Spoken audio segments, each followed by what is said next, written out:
கர்த்தருக்கு சோத்திரம். இன்றைய வேதவசனம் எபேசியர் 5ஆம் அதிகாரம் 2ஆம் வசனம்.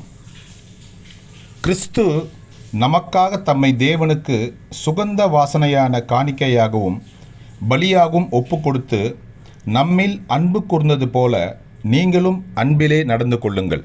ஆமென். எபேசியர் 5ஆம் அதிகாரம் 2ஆம் வசனம். கிறிஸ்து நமக்காக தம்மை தேவனுக்கு சுகந்த வாசனையான காணிக்கையாகவும் பலியாகவும் ஒப்புக்கொடுத்து நம்மில் அன்பு கூர்ந்தது போல நீங்களும் அன்பிலே நடந்து கொள்ளுங்கள். ஆமென். எபேசியர் 5:2. கர்த்தர் உங்களை ஆசீர்வதிப்பாராக, உங்களோடு கூட இருப்பாராக. ஆமென்.